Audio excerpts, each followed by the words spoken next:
aquilo que Deus faz por intermédio de Davi, na história de Davi, na vida de Davi, ele faz na busca de se manifestar, o próprio Deus sendo manifestado entre as nações.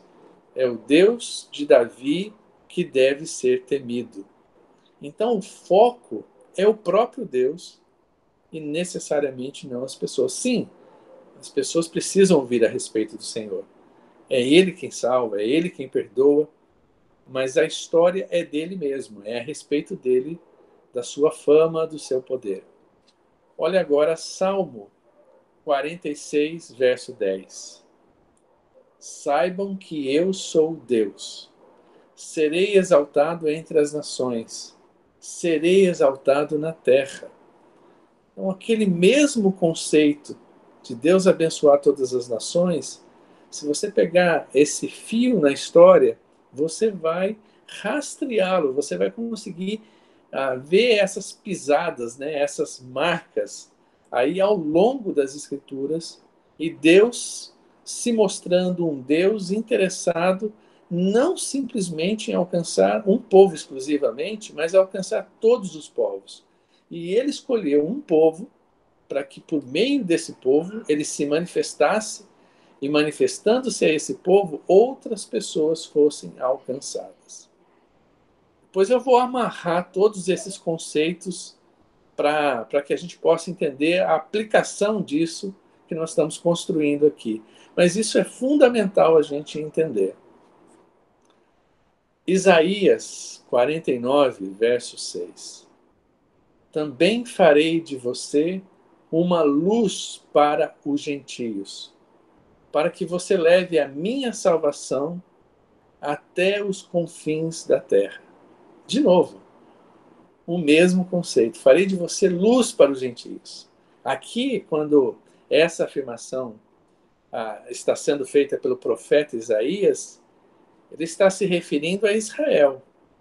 Que Israel fosse o, o, o caminho, o intermédio pelo qual Deus seria reconhecido entre as nações. Para que você leve a ideia de levar a minha salvação até os confins da terra. No geral, a gente vê as nações em torno de Israel olhando e sendo atraídas.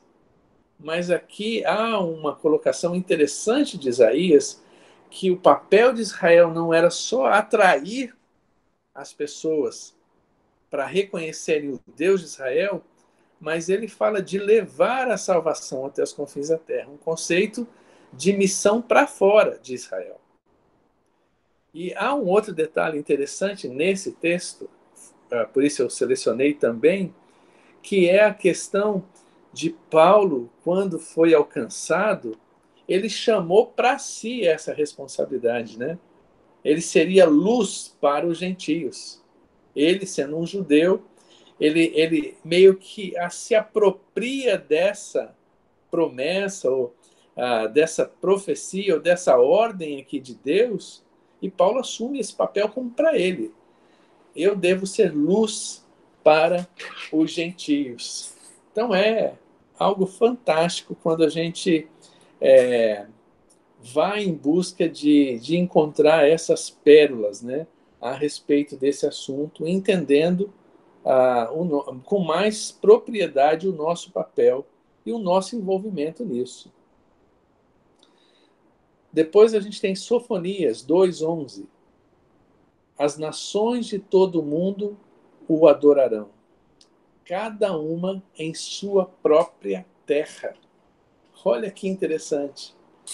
As nações de todo o mundo vão adorá-lo, cada um na sua própria terra. É a expectativa de que a fama desse Deus, o amor dele, a bondade, a misericórdia, a salvação chegue aonde os povos estão, nas suas próprias terras, aonde eles moram, no seu contexto cultural, no seu contexto geográfico, no seu contexto linguístico. A Bíblia precisa, as Escrituras precisam chegar lá e alguém precisa levar esse evangelho. Então, também aqui um destaque muito interessante no livro de Sofonias. E aí depois a gente chega, lógico, eu tô fazendo um voo, né, bem às alturas, uma visão bem panorâmica disso. Mas esse fio, né, esse mesmo fio condutor da história, a gente encontra no Novo Testamento, se mantendo, se repetindo e sendo reforçado. Quando Jesus começa a agregar na sua missão os primeiros homens, aqueles pescadores à beira-mar, o desafio que Jesus faz para ele é: sigam-me e eu os farei pescadores de homens. Jesus vai mudar a profissão dos camaradas, ou a missão. Enquanto eles são pescadores de peixes, Jesus usa uma ilustração muito comum, bem conhecida e entendida por eles. Eles eram pescadores, e eles serão pescadores, vão manter. Mas agora a pesca vai ser alcançar pessoas e não mais os peixes. Então veja só, a ênfase de alcançar todos os povos, todas as pessoas, todas as famílias da terra, fica evidente na vida de Jesus. E às vezes isso passa meio batido por nós. A gente está acostumado com as histórias de Jesus, estamos acostumados com a maneira dele agir, de operar, de atuar, das suas realizações, e a gente fica meio desapercebido de que essa ênfase também é encontrada na vida de Jesus. Por que eu estou destacando essa questão? É porque o papel de Israel era ser luz para as nações. Esse era o papel principal, de que a relação de Israel com Deus manifestasse para as nações ao redor que o Deus de Israel era único, era singular, não tinha par com ele. Ele era o Deus único e verdadeiro. Então, as suas manifestações, o seu poder, os seus milagres, as suas intervenções na história do povo manifestavam um Deus totalmente distinto dos outros deuses dos povos pagãos ao redor. E Jesus vai fazer isso também de alguma maneira aqui. Veja, a ênfase em alcançar todos os povos fica evidenciada. Então, eu vou reforçar meu argumento aqui com vocês. Em Lucas, capítulo 4, verso 25 a 27, a gente lê o seguinte: na verdade, vos digo que muitas viúvas havia em Israel no tempo de Elias, quando o céu se fechou por 3 anos e 6 meses, reinando grande fome em toda a terra. E a nenhuma delas foi Elias enviado, senão a uma viúva de Sarepta, em Sidom. E havia também muitos leprosos em Israel nos dias do profeta Eliseu, e nenhum deles foi purificado, senão Naamã, o sírio. O que isso tem a ver com o argumento que eu tenho falado para vocês aqui, de que a gente vê Jesus também com uma visão bem firme, bem definida, de que ele veio para alcançar todas as pessoas, todas as famílias, todos os povos. Lucas 4, 25 registra a primeira pregação de Jesus, primeira pregação pública dele na sinagoga. Jesus abre o texto bíblico e ele conta essa história. E ele destaca essa questão. E quando ele fala da viúva de Sarepta, ele fala, haviam muitas viúvas em Israel, mas a nenhuma delas Elias foi enviado, senão a viúva de Sarepta em Sidom. Sidom era distante, era um povo pagão, fora da geografia de Israel. Um outro povo, uma outra nação. E Deus pega o profeta e manda ele para lá. E depois ele destaca que Eliseu, né, foi instrumento para que Naamã, o sírio, fosse purificado. Então vejam, e ele disse, haviam muitos leprosos em Israel. O argumento de Jesus aqui é que o Messias, o Salvador, e esse Deus que Israel conhecia, não era exclusivo. E que ao longo da história ele tem se manifestado para que as pessoas fora da geografia, fora da família de Israel, fossem alcançadas pela mesma graça, a mesma salvação. Vejam só, então, não só no ensino de Jesus a gente vê esse conceito, mas também nos milagres que Jesus realizou. Então, agora eu estou em Lucas capítulo 17, na cura daqueles 10 leprosos. Então, o texto diz, um deles, quando viu que estava curado, voltou louvando a Deus em alta voz e prostrou-se aos pés de Jesus, que lhe agradeceu. Vejam o destaque. Este era samaritano. E não se achou nenhum que voltasse e desse louvor, a não ser este estrangeiro.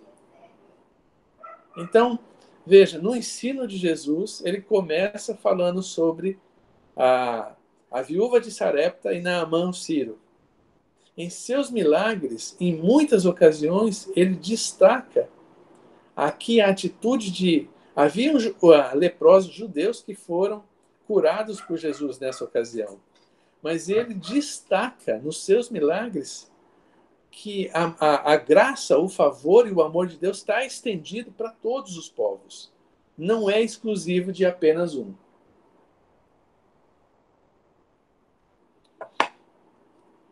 Não só no ensino, não só em seus milagres, mas também nos seus relacionamentos. A gente vai perceber Jesus deixando isso evidente. Era necessário passar... A história a gente conhece bem, né? A história do encontro de Jesus com a mulher samaritana. Era necessário passar por Samaria. A mulher samaritana lhe perguntou, como o Senhor, sendo judeu, pede a mim, uma samaritana, água para beber? Venham ver um homem que me disse tudo o que eu tenho feito. Será que ele não é o Cristo? Então veja, agora aqui, nos seus relacionamentos, Jesus, em muitas ocasiões, fez questão, intencionalmente, de demonstrar o seu apreço, o seu cuidado, o seu interesse para aqueles que estavam à margem do conceito de Israel em relação à graça, favor, amor e salvação que Deus trazia. E a gente encontra aqui, então, esse relato da mulher samaritana. E aqui é interessante. Normalmente, quando a gente pega livros e comentários sobre o Evangelho de João, você vai encontrar as declarações. No livro de João nós temos 7 eu sou. Jesus declarando, eu sou a porta, eu sou o bom pastor. E eles esquecem que aqui nesse texto, eles não destacam isso. Então eu diria que pelo menos são 8 eu sou de Jesus e não 7, porque aqui Jesus, com a mulher samaritana, ele faz a declaração mais clara e mais objetiva de quem ele era. Quando a mulher samaritana questiona essa questão, não seria esse, na conversa com Jesus, na busca dela, estamos aguardando Cristo, Jesus disse, eu sou o Cristo. Eu sou o Messias. Eu que vim, eu que falo contigo. Então essa é uma declaração extremamente importante que muitas vezes passa batido por todo mundo. Então, a ênfase em alcançar todos os povos também, além de no seu ensino, além dos seus milagres, além dos seus relacionamentos, ela se manifesta na missão prioritária de Jesus. Vejam só, Mateus, capítulo 28. Eu vou destacar algumas coisas aqui na grande comissão dos evangelhos e no livro de Atos. Vejam, em Mateus 28, olha lá. Jesus aproximou-se e disse a eles, foi-me dada toda a autoridade no céu e na terra. Portanto, vão e façam discípulos de todas as nações. Então, na ordem de Jesus, né, no ID, ele está focando para que todas as nações, né, possam ouvir a sua mensagem. Não só isso, mas em Marcos também, na comissão de Marcos, que todos os evangelistas, né, registram essa ordem, disse-lhes: vão pelo mundo todo e preguem o evangelho a todas as pessoas. Então, estão construindo comigo aí cada tijolinho da argumentação, né? E aqui, veja só, em Lucas 24, em que seu nome seria pregado arrependimento para perdão de pecados e todas as nações, começando por Jerusalém, né? Vocês são testemunhas destas coisas. Ou seja, o arrependimento para todas as nações, a partir de Jerusalém e indo até os confins da terra. E depois, no Evangelho de João, a gente também vê a comissão ali, quando Jesus faz essa declaração: paz seja convosco, e novamente Jesus disse: paz seja com vocês, assim como o Pai me enviou, eu os envio. Como que Deus o enviou? Deus enviou para ser bênção para todos os povos. Ele já demonstrou isso no seu ensino, nos seus milagres, nos seus relacionamentos e na sua ordem. Assim como eu fiz, vocês também devem fazer. Não pode guardar esse segredo. Não é segredo. Ele precisa ser compartilhado. Em Atos 1:8, também texto conhecido, mas receberão poder quando o Espírito Santo descer sobre vocês e serão minhas testemunhas em Jerusalém, Judeia, Samaria e até os confins da terra.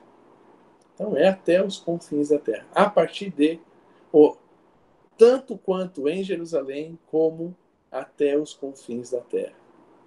Então, quando a gente volta para Gênesis 12 tem uma promessa.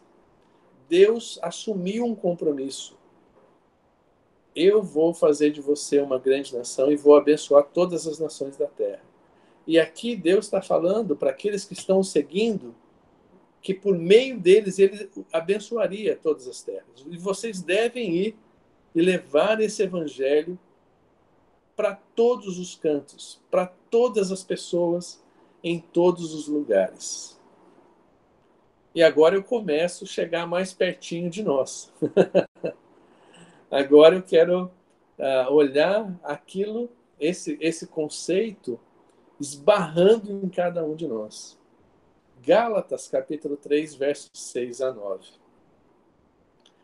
Vejam quem está sendo referido aqui por Paulo na carta dele aos Gálatas. É o caso de Abraão, que creu em Deus e isso lhe foi imputado para a justiça. Sabei, pois, que os da fé é que são filhos de Abraão. Então, olha, o que ele está dizendo aqui? Que o fato de Abraão ter sido justificado não foi pelo que Abraão fez, mas foi pelo que Deus fez por ele. A justiça de Deus foi colocada sobre Abraão. Ele creu e Deus o justifica. E aqui o conceito está na ação de Abraão de entregar seu filho Isaque. Eu não coloquei o texto aqui, mas em Romanos tem uma declaração de Paulo muito interessante, aliás, em Coríntios, uma declaração de Paulo em relação a Abraão, que não tem no texto bíblico, mas Paulo fala que Abraão tinha a esperança de que Deus ressuscitasse Isaque. Nunca se falou em ressuscitamento anteriormente a isso. Mas Paulo percebe que a fé de Abraão era capaz, ou tinha essa esperança de que Deus poderia trazer de volta Isaque para cumprir o que ele falou, o que ele tinha prometido. E Abraão creu e isso lhe foi imputado. Aí ele diz o seguinte, que os da fé é que são os filhos de Abraão. E a pergunta é, quem são os da fé? hoje. Eu e você. Nós somos os filhos de Abraão. Porque nós é que fomos alcançados pela fé em Deus, a mesma fé de Abraão que lhe trouxe justificação. Ora, tendo a Escritura previsto que Deus justificaria pela fé os gentios, olha que interessante. Deus ia justificar os gentios pela fé. Olha o destaque em amarelo que eu coloquei. Deus pré-anunciou o evangelho a Abraão. Olha que declaração. Assim, os que são da fé são abençoados juntos com Abraão, homem de fé. Vou fazer 2 destaques aqui, preste atenção. Paulo está dizendo aos Gálatas que o evangelho foi anunciado ou pré-anunciado a Abraão. Evangelho é Jesus Cristo. Ele é o evangelho, ele é a boa notícia. No grego, né, evangelho, né, evangelium, ou seja, boas novas, boas notícias. Deus anunciou o evangelho para Abraão, pré-anunciou, lá atrás. Aquele encontro de Deus com Abraão, que se tornou Abraão, e ele falou, em ti todas as nações serão abençoadas, ali Deus estava dizendo, é o embrião, né, do evangelho que está ali. Através de você virá o Messias, o Salvador. E ele, então, é a bênção para todos os povos. O evangelho, as boas novas foram anunciadas lá em Gênesis capítulo 12. E aí ele diz, assim os que são da fé são abençoados.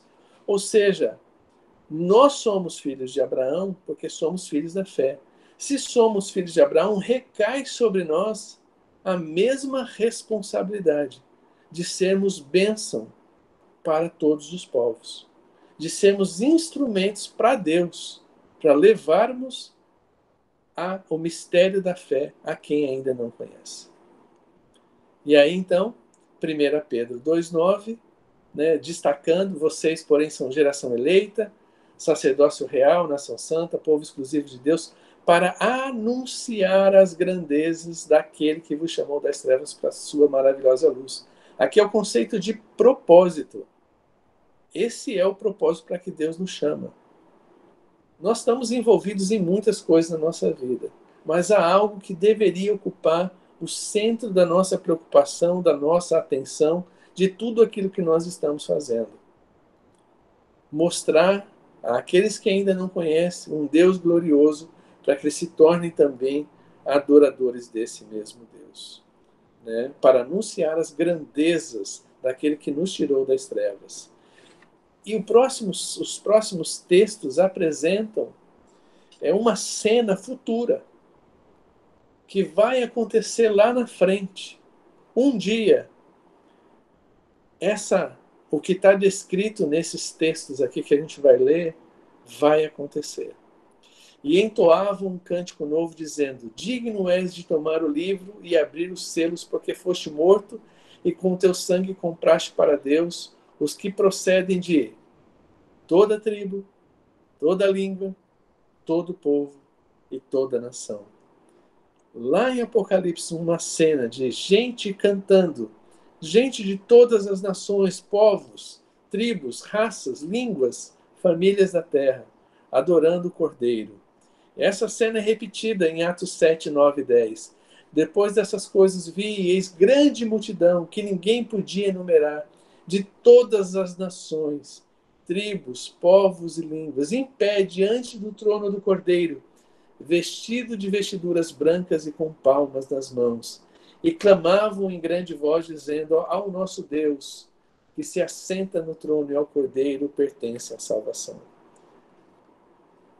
João, no Apocalipse, vislumbra aquele cenário de que o cumprimento da missão, da promessa de Deus, com a ordem que nos foi dada, gente de toda tribo, raça, língua, povo, nação, um dia estará perante o Cordeiro, o adorando, porque esse evangelho chegou lá.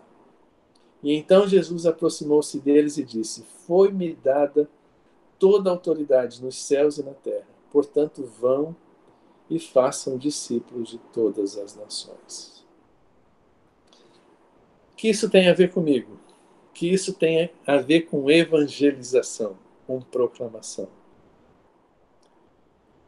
Se o ensino de Jesus, os milagres de Jesus, os relacionamentos de Jesus e a prática dele na sua ordenança foca, tem como centro levar o evangelho às outras pessoas, isso deveria ocupar prioridade na nossa mente, no nosso coração e nas nossas intenções.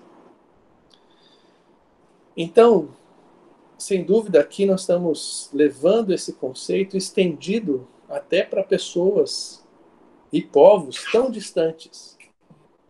Só para ter uma ideia, no Brasil, nós temos cerca de 100 comunidades indígenas sem presença missionária.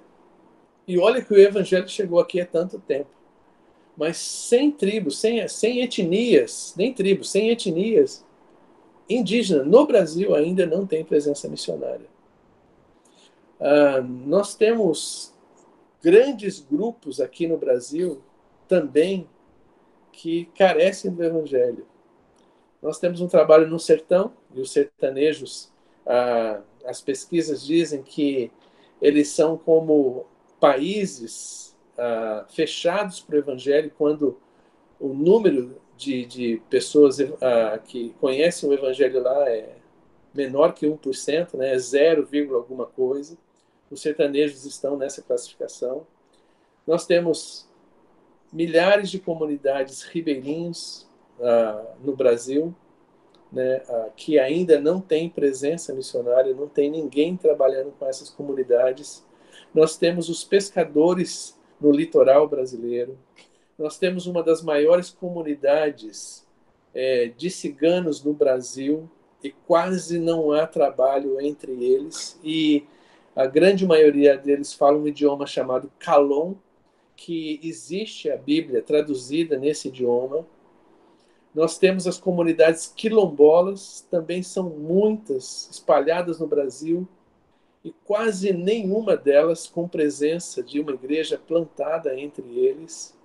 Nós temos os pobres entre os pobres, aqueles que são miseráveis, os ricos entre os ricos, que são muito ricos e pouco evangelho até eles.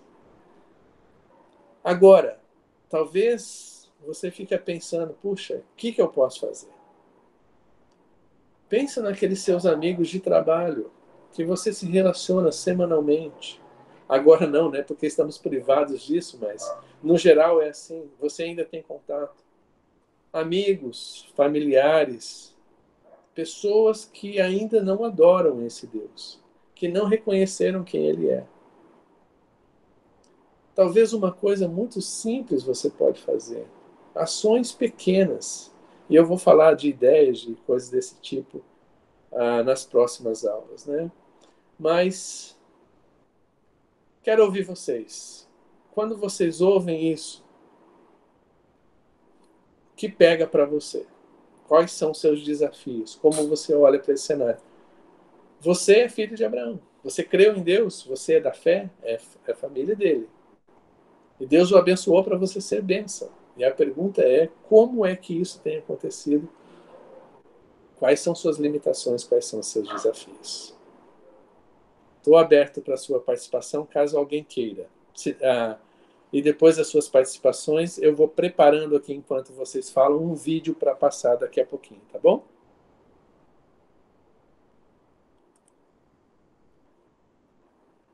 Alguém se aventura?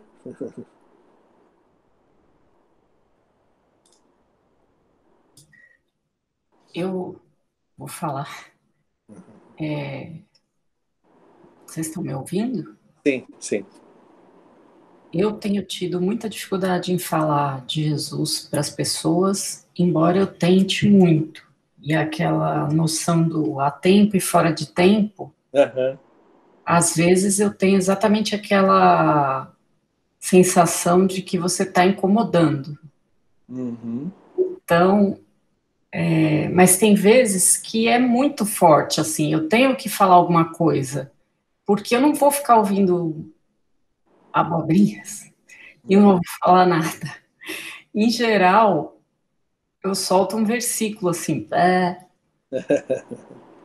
e aí outro dia eu tomei uma invertida que a pessoa falou assim, é um saco quando você faz isso, porque você parece que você está catequizando a gente, ou Ah, você está se mostrando melhor que os outros.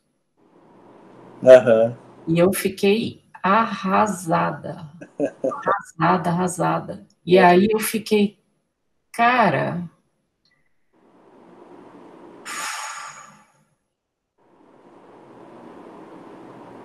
daí Uhum. já teve umas duas vezes que veio assim aquele blã, e ao mesmo tempo veio assim na minha cabeça que o calar era ouro, sabe? Para algumas pessoas que você não devia Uhum.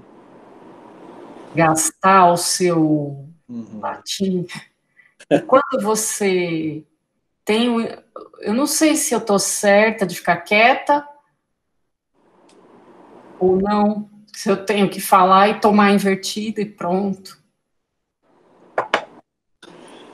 Nós vamos trabalhar um pouquinho sobre a mulher samaritana e a abordagem de Jesus com ela. E vamos pensar um pouquinho nesse seu dilema. Bom, eu estou de alguma maneira cumprindo aquilo que eu deveria fazer, mas parece que o caminho não está dando muito certo. Então a gente tem alguns princípios na vida de Jesus que nos ajudam a olhar para esse cenário e tentar encontrar os caminhos e as alternativas que estão diante de nós, que vão nos possibilitar compartilhar o Evangelho de maneira eficiente e efetiva. Então, aguenta a onda, vem aí as próximas semanas e vamos continuar conversando. Mas é sempre um desafio, sem dúvida. E principalmente, às vezes, quando a gente sai e faz isso falando para alguém com quem a gente nunca teve contato, é muito tranquilo. Você bate numa porta, você faz isso, e é de boa. Mas com aqueles que estão no dia a dia conosco, é um grande desafio. Eu vou compartilhar com vocês algumas histórias bem legais, algumas tristes, como eu contei a semana passada, né? De uma moça com quem eu convivi e de repente passou batido e ela, num acidente, faleceu. Então, tem histórias de êxito e de derrota, né? De alegrias e decepções. Mas a gente vai aprendendo e vai desenvolvendo. E acho que tem muita coisa na história de Jesus com a mulher samaritana que eu vou destacar com vocês. A gente vai fazer um exercício bem bacana. Se vocês já puderem, estudando o texto, né, de João capítulo 4, toda a história da mulher samaritana, porque quando a gente tiver a atividade aqui, vocês já vão ter o texto na mente, já vão lembrar o que Jesus fez, o que ele falou, como que foi. Dá uma estudada legal, acho que vale a pena. Obrigado. Alguém mais? Eu queria compartilhar. Eu acho que um pouco parece com a Elona, no sentido de assim, eu sinto às vezes que eu estou incomodando no sentido, as pessoas veem alguma coisa diferente, né, na minha vida, mas tem momentos que eu entendo que as oportunidades aparecem e eu congelo. E aí passa essa oportunidade, vem o puxa sentimento de culpa, e aí vem um monte de coisa que na minha cabeça assim, mas você perdeu uma puxa oportunidade, você poderia ter falado isso, mas já foi. Aí eu fico bem malzona. Entendo, entendo. Acho que também vai te ajudar a olhar para o contexto dessa história e de outras que vão nos ajudar a pensar, quem sabe, que estratégia, que maneira, em que momento, como fazer, como não fazer. Eu diria assim, não tem você tem princípios a serem aplicados, e Deus, com o Espírito Santo dele, pode nos capacitar e nos fazer realizar algumas coisas que são fora da caixa ou fora daquilo tudo que já foi experimentado, né? Mas a gente vai caminhar nessa direção, e eu imagino que vamos ganhar algumas contribuições para nos ajudar nessas limitações. O fato de vocês estarem na sala já mostra muito. Já ajuda muito. Deixa eu ver se o vídeo está rodando nesses minutos. Não, eu acho que eu tenho que... Não tem nada aí, né? Vocês não estão vendo, né? Tá, eu acho que eu tenho que voltar para tirar aquela apresentação e colocar outra para a apresentação. Ok. Uma janela.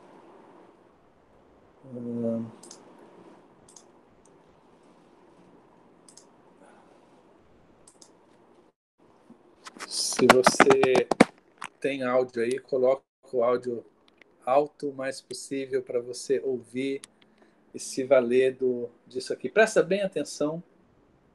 É um poema narrado por um homem que tem uma história de missões muito... Opa! Eu abaixei meu volume. Estão me ouvindo agora? Que tem uma história de missões muito legal, conhece muitos países do mundo, e ele narra esse poema com imagens muito legais, e ela é um desafio para nós. Terminando, eu vou pedir para qualquer um de vocês que estão aí na sala, quem quiser, fazer uma oração encerrando o nosso tempo, tá bom?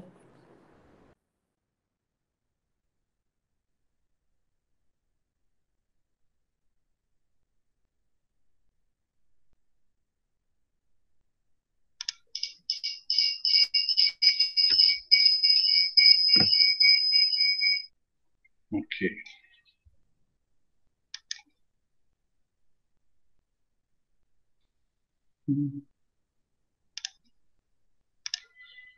In the beginning, God created man in his own image. He walked with man in the cool of the Eden, but sin interrupted that. Rodou aí ou não? So God created the missionary. Só o áudio que está em inglês, mas a tela está branca. Tá, deixa eu ver se ele vai rolar então, só um minutinho. Vamos ver. Muito legal. Queria...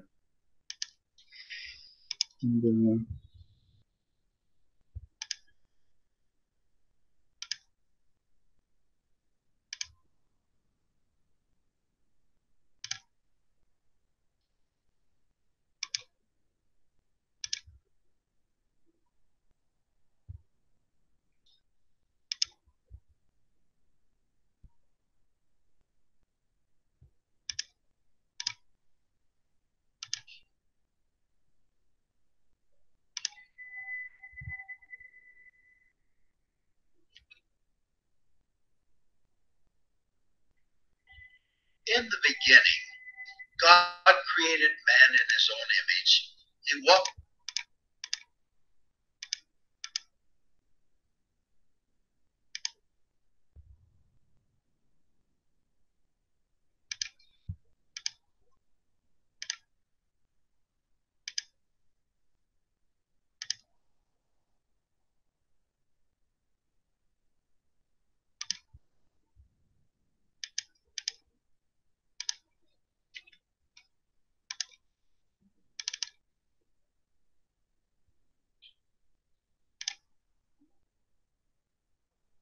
with man in the cool of the Eden, but sin.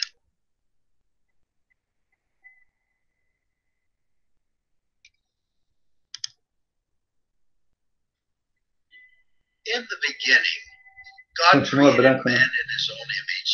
He walked with man. Oi, Edson, só está aparecendo mesmo, só ouvimos a gravação. Ele está rolando para mim aqui. Ele está rolando direitinho, mas aí eu estou vendo que só está uma tela branca, né?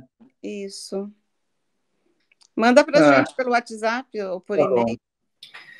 Eu vou mandar. E o link manda pelo site. O Edson. Oi. Sim. Viu?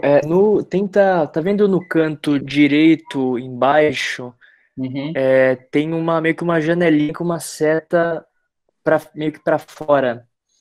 Não, sim, Bem pequenininho. eu tô Você já tentou lá? entrando nela. Não, ele tá entrando na tela de compartilhamento. Tá selecionando direitinho, a janela tá certa, né? Tá aqui, ó, o Windows Player, ela foi selecionada direitinho, mas não rolou. Não está indo. É Entendi. bem estranho. Não, eu já usei outro dia, essa semana mesmo. Vou tentar mais uma vez. Se não for, eu mando por.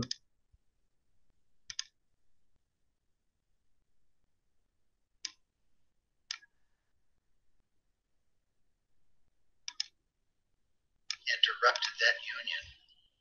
So God created the missionary.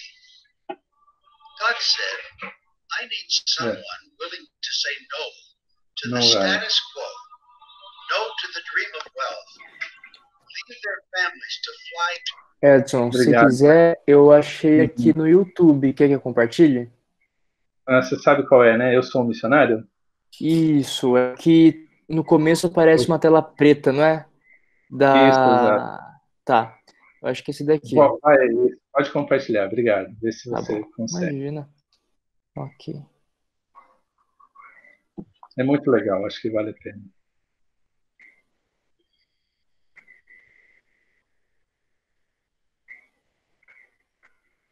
Todos estão vendo? Mesmo, tá certinho. O seu foi Sim, legal. tá aparecendo, sim. Vou mandar bala.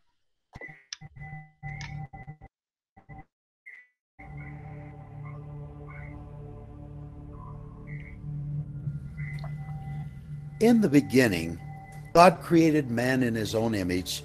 He walked with man in the cool of Eden. But sin interrupted that union. So God created the missionary. God said, I need someone willing to say no to the status quo, no to the dream of wealth, leave their families to fly to a distant land and learn a language they have never heard, ride in cramped buses on backs of camels, someone would sleep anywhere, eat anything, bear the heat, and fight the freeze with a smile on their face, just to take the gospel to a people not their own. So God created the missionary. God said, because the harvest is plentiful, I need someone ready to sow the seed, plow the ground, water the seed, and reap the harvest which is ripe. Someone to go train, to multiply the crops, and to answer the call and pay the price. So God created the missionary. God said, I need someone who is a radical servant of all, taking the lowliest job, washing the feet of the poor, caring for the sick, and cleaning their wounds. I need someone to visit the prisoner, care for the widow and the orphan, to sit in the dust with a child and tell them that they are loved. So God made a missionary. God said he needed someone who would believe that blind eyes could see and feet could walk and that the dead could live again. Someone who would pray long hours and intercede through the night, wordless groans of petition, so that one soul might be saved.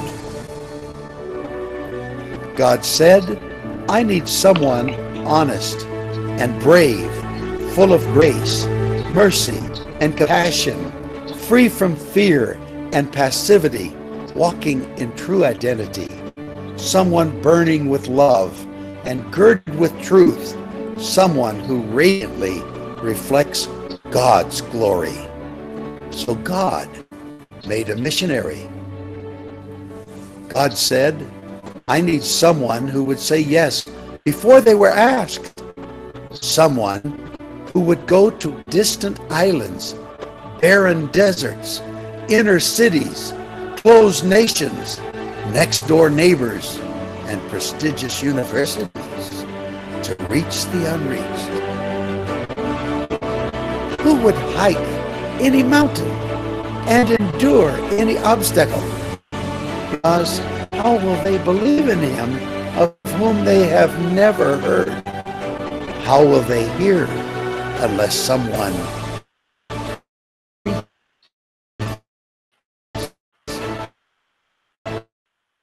how will they preach unless they are sent? So God made the mission.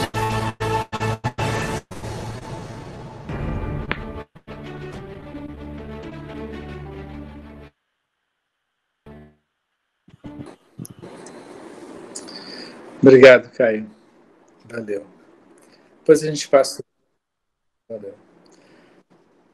Imagina, Alguém estamos à disposição. voluntariamente, por favor, pode orar, concluindo o nosso tempo e nossa aula de hoje.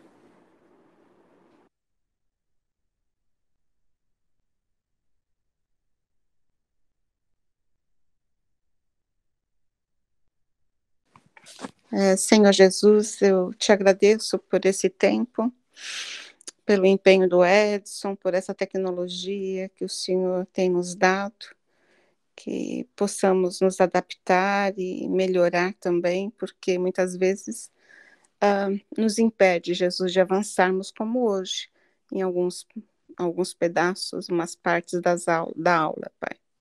Te agradeço por todos estarmos aqui e queremos, Senhor, aprender a estar mais dispostos a levar a Tua palavra no tempo que o Senhor coloca para nós. Sejam vizinhos, sejam carteiros, seja uma amiga, seja pelo WhatsApp, seja pelo telefone, de qualquer forma, Senhor. Nós estamos aqui disponíveis, nós precisamos cumprir o que o Senhor nos diz para nós irmos e levarmos o Teu Evangelho a todas as criaturas, Senhor.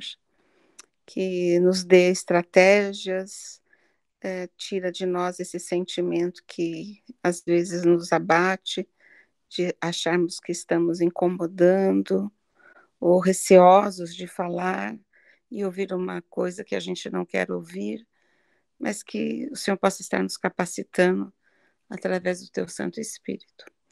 Abençoe o Edson, dê a ele estratégias e entendimento de nos passar aquilo que ele tem aprendido. Em nome de Jesus. Amém.